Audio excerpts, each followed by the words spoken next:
A young reporter agrees to pretend to be a billionaire's girlfriend in exchange for evidence.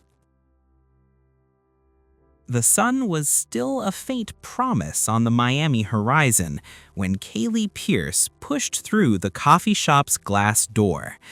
The smell of roasted beans wrapped around her like an old embrace, almost comforting, while her fingers instinctively searched for her phone in her blazer pocket.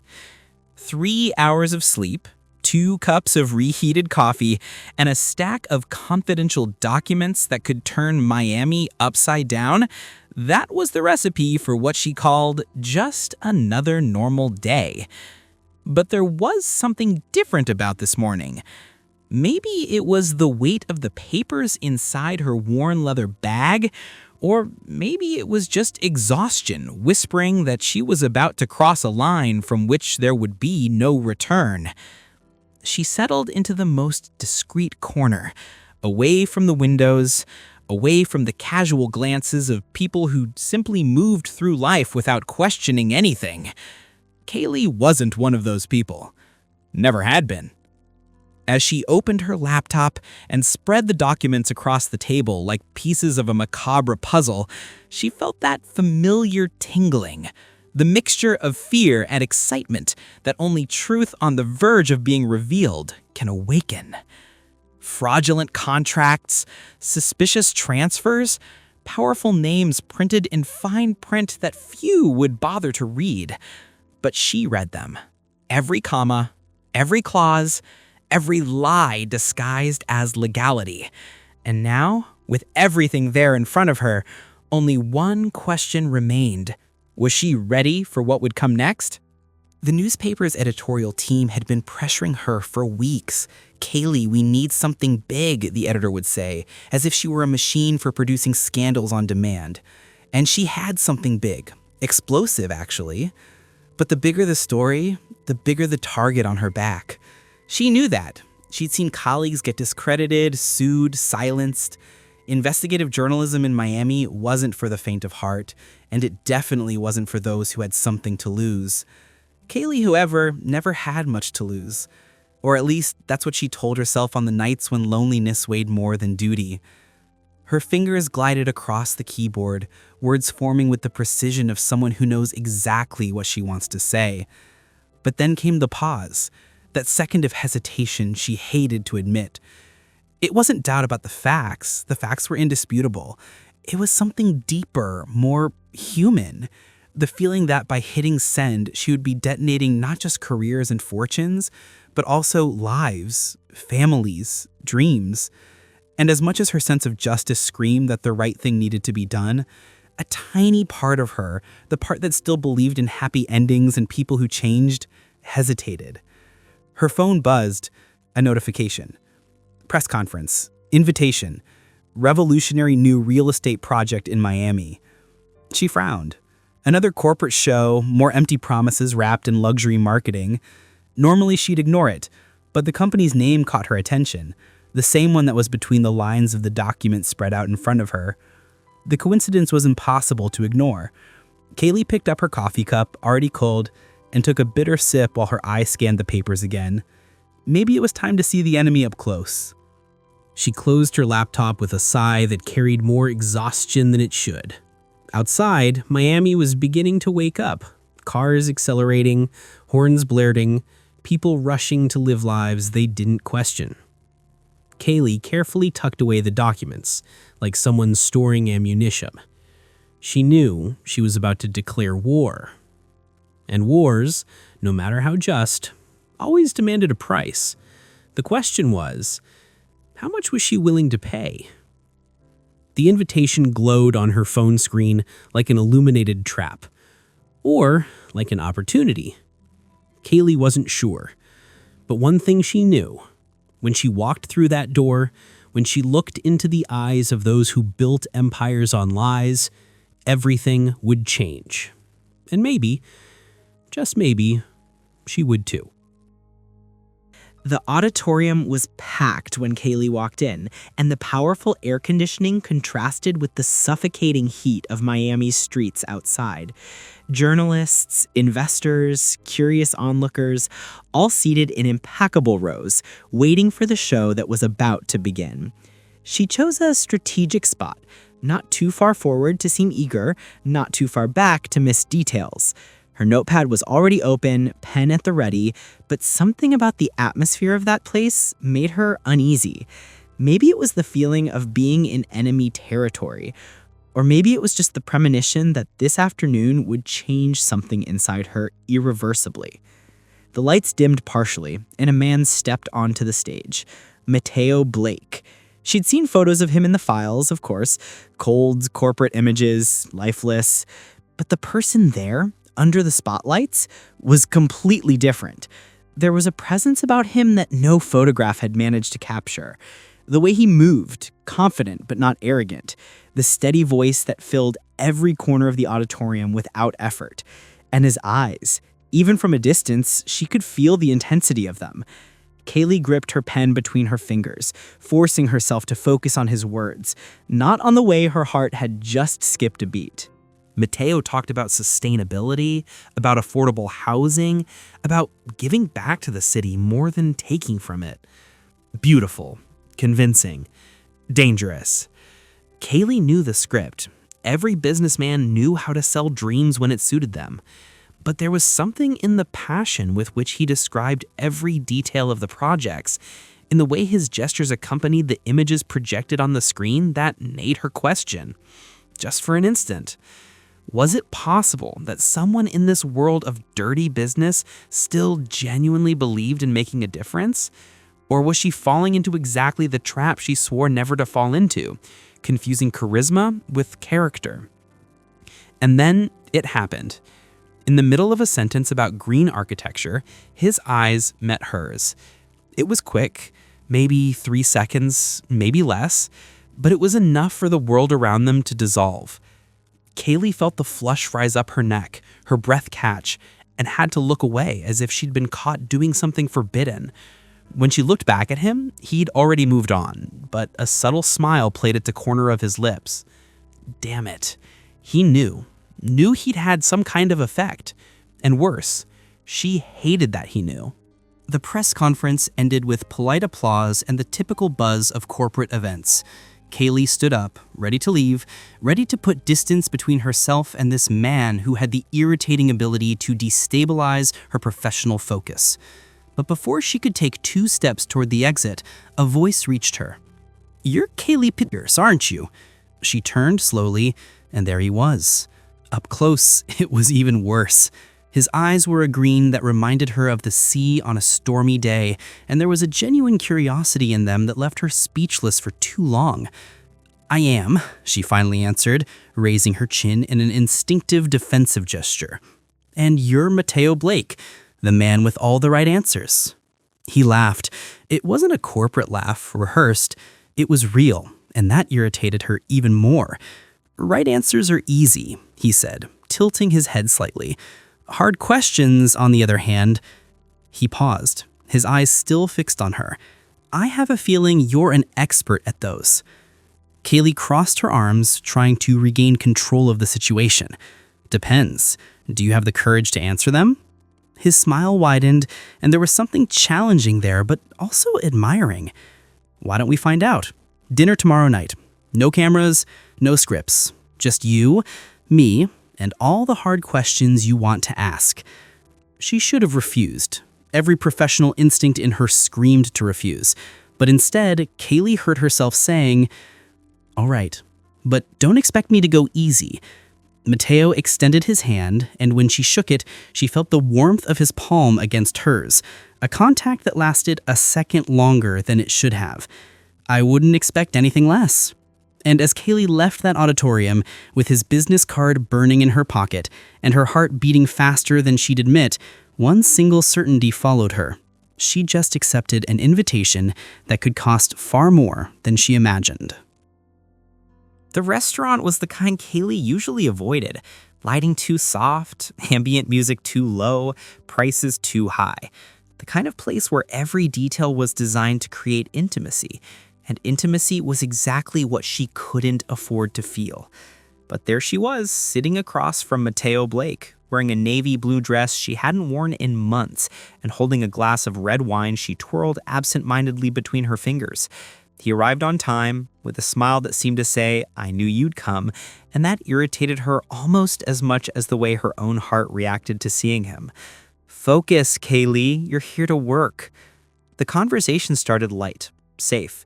Questions about Miami, about the project presented at the press conference, about the challenges of building in a city so divided between luxury and necessity. Matteo answered with disconcerting honesty, and Kayleigh mentally noted every word, every expression, every pause. But then he pivoted. "And you?" he asked, leaning slightly forward. "Why investigative journalism? Most people run from trouble. You seem to go straight for it." Kayleigh smiled, but it was the kind of smile that hid more than it revealed. "Someone needs to ask the uncomfortable questions," she replied. "And if it's not me, who will it be?" He watched her for a moment, as if trying to read between the lines of what she just said. "Must be lonely," he commented, and there was no pity in his voice, just understanding. Carrying the weight of truth alone. Kayleigh felt something tighten in her chest. No one had ever put it that way. No one had ever seen past the tough reporter and found the woman who, yes, felt lonely more often than she'd like to admit. She took a sip of wine, looking away. "Someone has to do the dirty work," she said, trying to sound indifferent, but her voice came out lower, more honest than she'd intended. Matteo leaned back in his chair, and for a moment it seemed like he was going to change the subject, but he didn't. Instead, he started talking about himself in a way that caught Kayleigh off guard. About how he got into real estate, wanting to transform spaces, not just profit from them. About the affordable housing projects he tried to push through, but they were sabotaged by partners more interested in profit margins. About the frustration of seeing dreams crushed by spreadsheets. And the more he talked, the more Kayleigh realized something disturbing. He believed. He really did. It wasn't an act, it wasn't calculated charm, it was genuine passion. And that made everything infinitely more complicated. "Why are you telling me this?" she asked suddenly, interrupting him in the middle of a story about a community project that had succeeded against all odds. Matteo stopped, his eyes fixed on her with an intensity that made her want to look away, but she didn't. "Because you asked," he said simply. "And because I think you're the kind of person who really wants to know, not to destroy, to understand." The words hung between them, loaded with a meaning that went beyond dinner, beyond the investigation.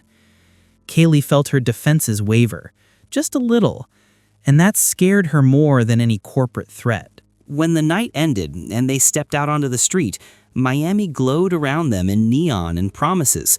Matteo insisted on walking her to her car, and during the short walk, they remained silent. But it was the kind of comfortable silence that only exists between people who've already said more than they intended. When they arrived, he turned to her, and for a moment, Kayleigh thought he was going to say something, or worse, do something. But he just smiled, a tired and genuine smile. "Thank you for tonight," he said, "for giving me the chance to be heard before being judged." She nodded, not trusting her own voice. Kayleigh drove home on autopilot, her mind spinning in circles that led nowhere. She arrived at the apartment, tossed her bag on the couch, and went straight to the counter where the documents were still spread out. The same evidence, the same numbers, the same accusations. But now, superimposed over all of it, was Matteo's face, the sincerity in his eyes, the passion in his voice. And for the first time in her career, Kayleigh found herself questioning not the facts, but what to do with them. The doorbell 3 days later pulled her out of a work trance. It was almost 10 at night, and she wasn't expecting anyone.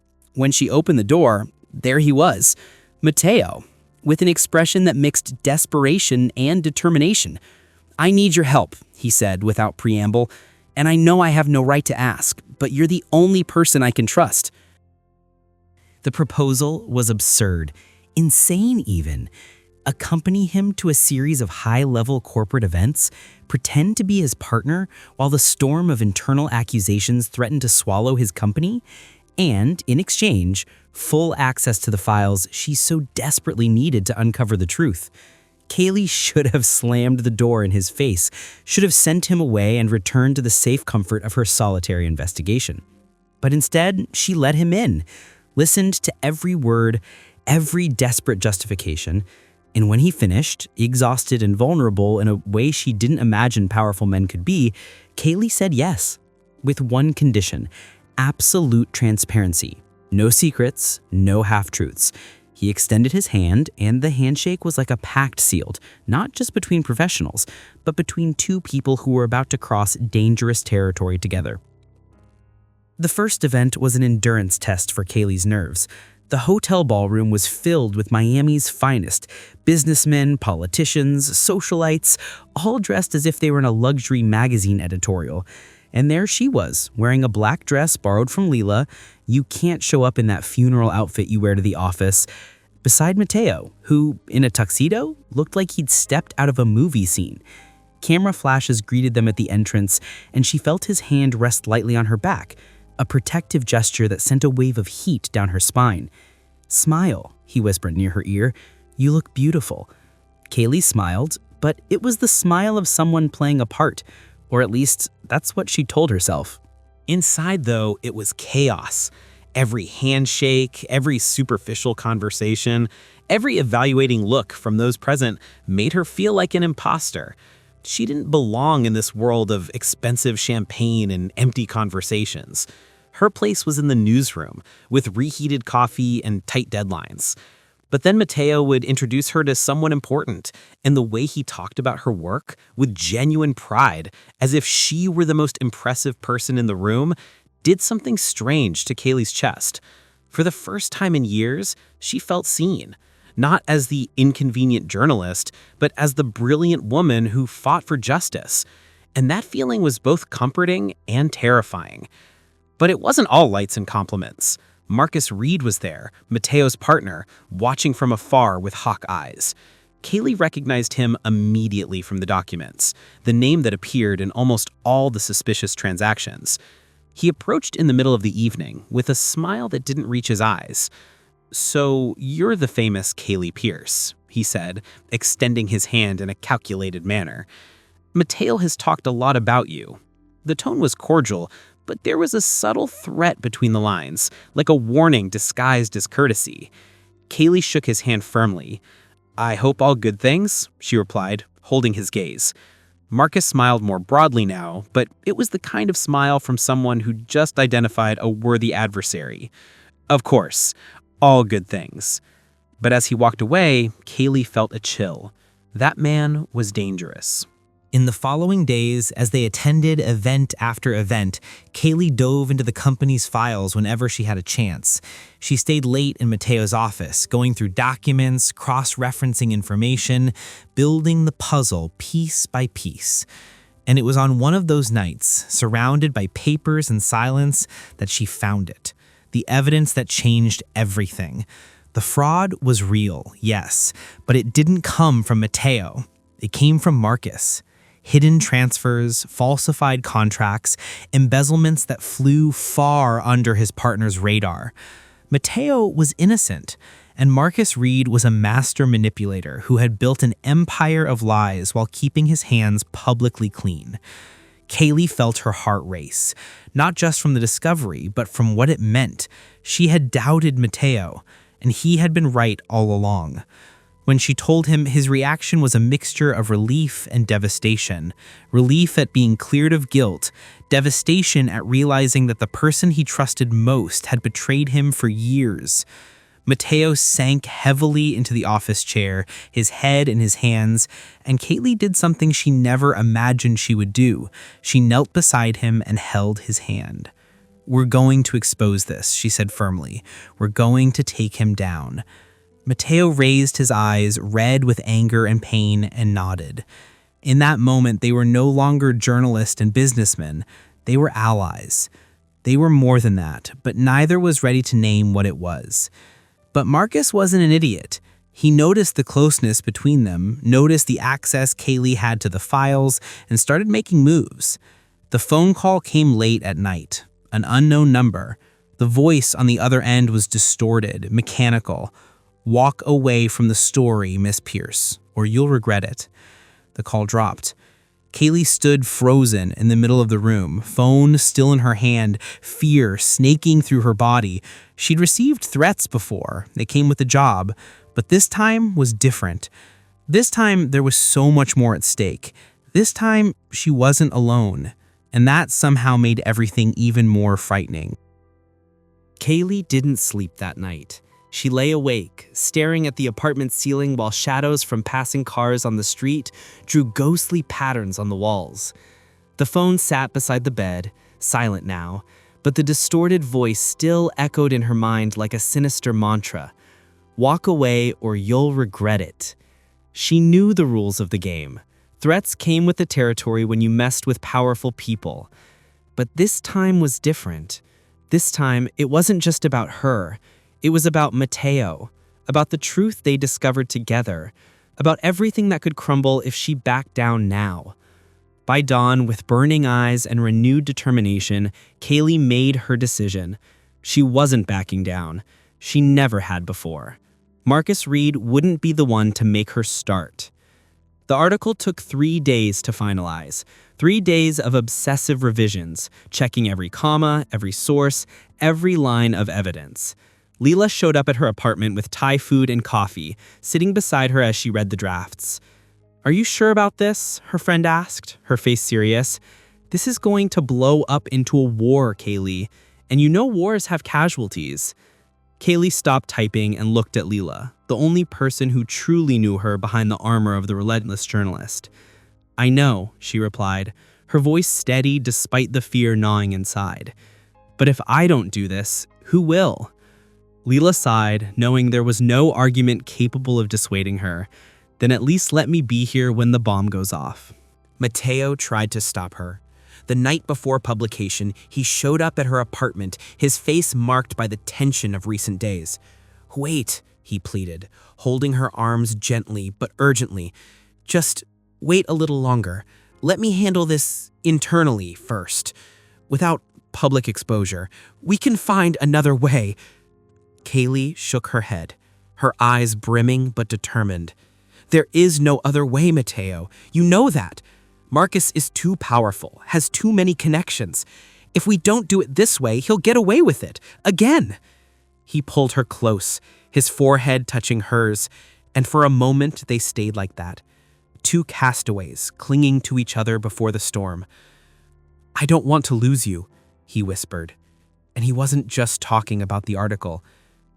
Kayleigh closed her eyes, feeling her heart break. "Then don't make me choose between you and doing what's right." The article was published on a Tuesday morning, and the effect was instantaneous.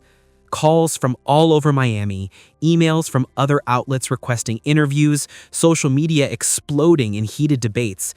But along with the response came the consequences. Marcus Reed, cornered and furious, did what desperate men do. He attacked. He publicly revealed the relationship between Kayleigh and Matteo, insinuating that the article was personal revenge, that she'd been used to tarnish the company's reputation. Distorted documents began circulating, emails taken out of context, photos of the two at gala events. The narrative changed overnight. Suddenly, Kayleigh was no longer the courageous journalist. She was the woman who'd gotten emotionally involved with her source and compromised her impartiality. The newspaper called her in for a meeting. Kayleigh walked into the room with her head held high, but inside she was crumbling. The editor, the same one who'd pressured her for months to deliver something big, now looked at her with a mixture of disappointment and embarrassment. "You understand the position you've put us in, don't you?" he said, his fingers drumming on the table. "The newspaper's credibility is at stake. We can't keep a reporter whose impartiality has been publicly questioned." Kayleigh wanted to scream, that the article was solid, that every word was true, that Marcus was just deflecting. But she knew it wouldn't help. The damage was done. "So that's it?" she asked, her voice controlled despite the anger. "After everything I've done, after years of dedication." The editor looked away. "We're asking for your resignation." The floor disappeared beneath Kayleigh's feet. Matteo lost half his empire. The partnership with Marcus was dissolved amid brutal legal battles. And although the truth had been exposed, the company's reputation took a blow that would take years to recover from. Investors pulled back, projects were canceled, and the dream of building something that would transform Miami shattered like glass. He tried to talk to Kayleigh several times, but she wouldn't answer. She couldn't. Every time she looked at him, she saw everything she'd lost: her career, her reputation, the identity she'd built over years. And worse, she saw living proof that she'd been weak, that she'd let feelings cloud her judgment, that she'd made the mistake she swore never to make. When he finally managed to corner her, it was in her building's parking lot. Matteo looked different, thinner, deep circles under his eyes, the appearance of someone who'd been through personal hell. "Kayleigh, please," he begged, blocking her car door. "Don't do this. Don't let it end like this." She stared at him, and there was so much pain in her eyes that he almost stepped back. "There's nothing left, Matteo," she said, her voice broken. "I lost everything. My job, my credibility, my future. And why? Because of this. Because of us." Tears fell without permission. "I can't look at you without seeing everything it cost me to love you." He tried to touch her, but she pulled away. "Go away, Matteo. Please, just go away." And he did. Because when you truly love someone, sometimes letting them go is the only gift you can still give. Kayleigh got in the car, closed the door, and finally allowed her heart to break completely. 6 months, 182 days since Kayleigh closed the car door and left Matteo behind in the parking lot. 182 days living in an apartment that seemed smaller each week, doing bland freelance work for obscure websites, avoiding any mention of her own name on social media. Miami kept spinning, bright and indifferent as always, but for her, it was like living in black and white. Leela tried to cheer her up, showed up with wine and words of encouragement, but even her friend had started to lose hope of seeing the old Kayleigh return. And maybe she wouldn't. Maybe that version of her, the fearless journalist, the woman who believed truth was worth any price, had died in that parking lot, along with the love she didn't have the courage to sustain. The doorbell rang on a Thursday afternoon when Miami's sky threatened rain. Kayleigh almost didn't answer. She wasn't expecting anyone, and the idea of human interaction seemed too exhausting. But something made her get up from the couch where she was buried with her laptop. Maybe it was intuition. Maybe it was just boredom. When she opened the door, the world stopped. Matteo was there. Thinner, with some new lines around his eyes, but still him. Still the man who'd turned her life upside down and then disappeared like she'd asked. He held a manila envelope in his hands and a look that mixed hope and fear. "Hi," he said simply, and that word carried 6 months of silence. Kayleigh didn't move. She couldn't. The sight of him there, real and solid after so long existing only as a ghost in her mind, was too much to process. "What are you doing here?" she asked, and her voice came out weaker than intended. Matteo took a deep breath, as if preparing to jump off a cliff. "I know I have no right to show up like this," he began, the words coming out fast as if he'd rehearsed but forgotten everything now that he was here. "I know I hurt you, that we hurt each other, but..." He extended the envelope toward her. "I need you to see this before you send me away again." Kayleigh looked at the envelope as if it were a bomb about to explode, but she took it. She'd always been too curious for her own good. Inside were documents, contracts, corporate records, letters of intent. Kayleigh scanned them quickly, her journalist's brain activating automatically as she connected the information. And then she understood. It was a publication, a new independent magazine focused on ethical investigative journalism, funded by anonymous investors, but she recognized Matteo's legal signature between the lines. And there, on the last page, a formal job offer for her as editor-in-chief. Kayleigh raised her eyes, incredulous. You... what? Matteo gave a tired half smile. You said you lost everything for doing what was right. So I wanted to give you back a chance to keep doing that, the right way. Without corporate pressure, without hidden agendas, just the truth. The tears came before she could stop them. 6 months of pain, anger, loneliness, and regret collapsed all at once. Why? She managed to ask between sobs. After everything, why would you do this? Matteo approached slowly, like someone approaching something precious and fragile. Because you were right, he said, his voice catching. You did what had to be done, and I love you for it. I love you for the courage, for the integrity, for everything that makes you who you are. And if I can't be with you the way I wanted, then at least I can give you this, a chance to be yourself again. He made a motion to step away, but Kayleigh grabbed his arm. For 6 months, she'd convinced herself that their love was toxic, impossible, doomed from the start. But there, in that moment, she realized something she should have seen before. True love isn't the kind that makes your life easier. It's the kind that challenges you, transforms you, and still remains when everything falls apart. I'm sorry, she whispered, her forehead resting on his shoulder. For everything. For blaming you. For running away when I should have stayed. Matteo wrapped his arms around her, and it was like coming home after a long journey in the cold. No, he murmured against her hair. You don't have to apologize. We both did the best we could with the impossible choices we had. They stayed like that for a time that could have been minutes or hours, two survivors of a war that nearly destroyed them, finally allowing the weapons to fall. When they separated, Kayleigh picked up the envelope again, this time with steady hands. I accept, she said, and there was renewed determination in her voice, but with one condition. Matteo raised an eyebrow, curious. You need to interview you, officially, about everything. The fraud, the fall, the rebuilding, for the first issue. He laughed, and it was the most beautiful sound she'd heard in 6 months.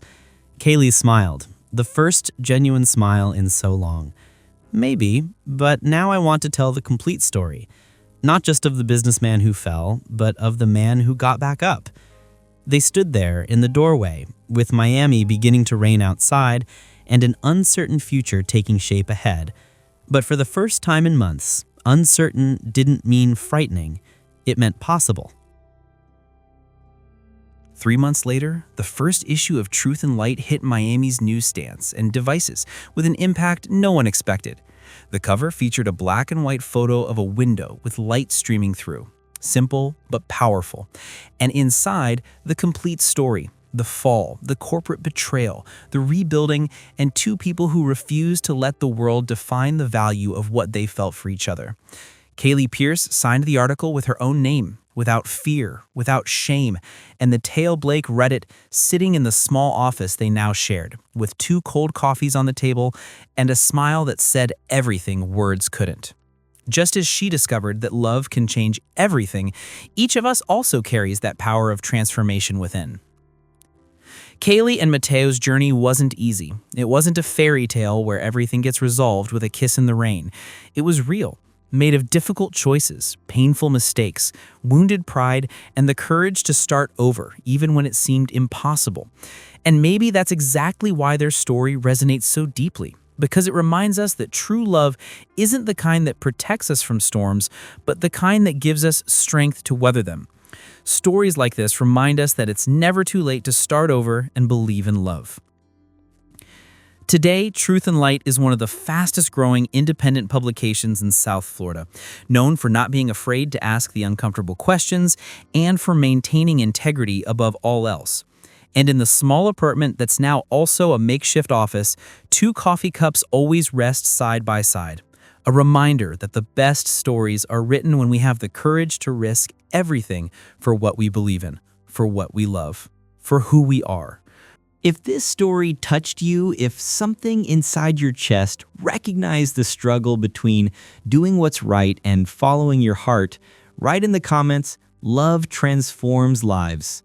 Share with us what Kayleigh and Matteo's journey awakened in you, because stories come alive when they find an echo in the hearts of those who hear them.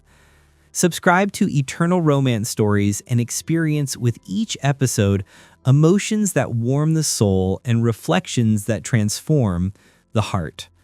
Here you'll find stories of people with real dilemmas who chose love even when everything seemed lost.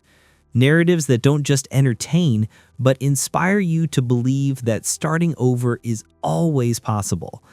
And this was just one of the many stories that will still move you here. Because in a world where so many things try to convince us that love isn't worth it, we keep believing and telling stories that prove otherwise. Until next time, where new hearts will meet, new challenges will be faced, and love, once again, will find its way.